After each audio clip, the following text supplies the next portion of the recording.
Kudzu is a pretty strange card, so let's talk about it. Kudzu costs 1 and 2 green mana, and it's an enchantment aura that enchants a land. When enchanted land becomes tapped, destroy it. That land's controller may attach this aura to a land of their choice. So basically, when you tap a land with Kudzu attached to it, that land is destroyed, then you attach Kudzu to another land. Probably one of your opponent's lands. Unless you want all your lands destroyed for some reason. That would be weird. Joking aside, how this is supposed to work is that it bounces back and forth between players and takes out a land each time that land is used.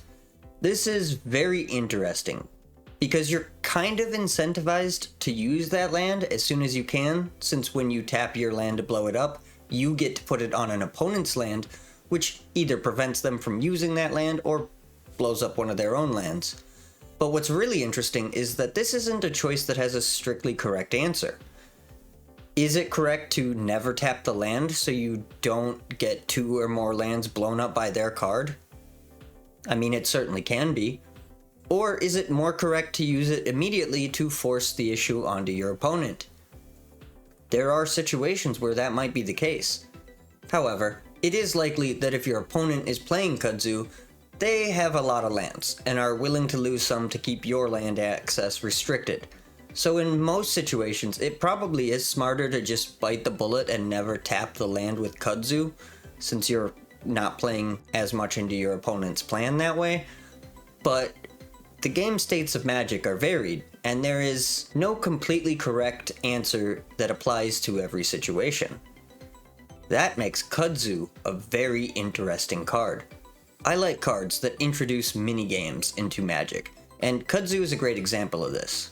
That being said, it would probably be wrong to talk about the card Kudzu with at least acknowledging the real-life Kudzu, which is a pretty serious thing. Kudzu has earned the nickname the vine that ate the South, as it's an invasive species from Asia that grows insanely fast and has a tendency to cover up literally everything.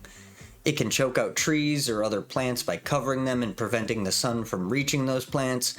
It can cover up houses or power lines and cause massive damage to infrastructure, and it spreads at an insane rate. It's a real problem in the southern United States and has apparently even caused some deaths, but I didn't look too deep into those claims because they are frankly depressing, and this is about a funny and interesting Magic card. So, yeah. Still, Kudzu isn't all bad, and has actually been intentionally introduced into the US by the United States on several occasions. Due to its ability to rapidly grow and flourish in nitrogen-poor environments, it's been used as cattle feed, and has even been used as a solution to help control erosion, especially during the Dust Bowl. Another pretty tragic time for some Americans that's well outside the scope of this video. Kudzu is a pretty interesting group of plant species that's been horrible for some things and I guess useful for other things. I don't really have a takeaway about Kudzu here, and I've never been personally affected by it.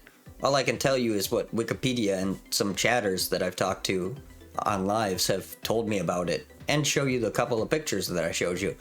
Hopefully this segment hasn't depressed you too much, but I felt it would be wrong to not at least discuss this briefly.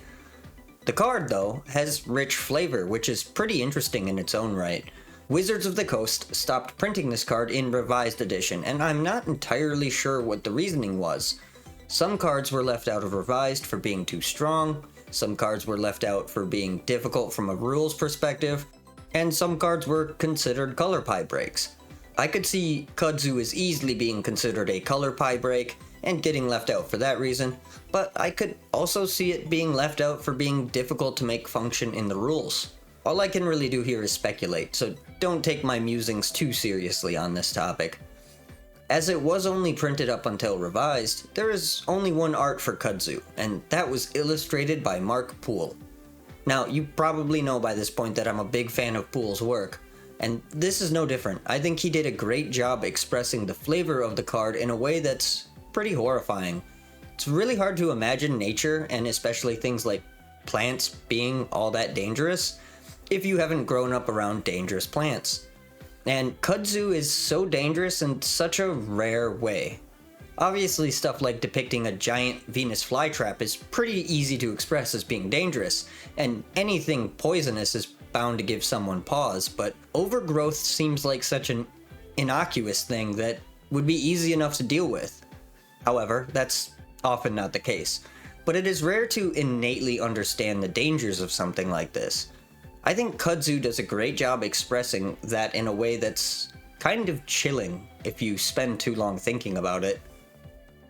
Like this video, I sat down to talk about a funny little tackle magnet, but it's green and also a stone rain, but instead I'm just kind of depressed by the potential fragility of humanity and society.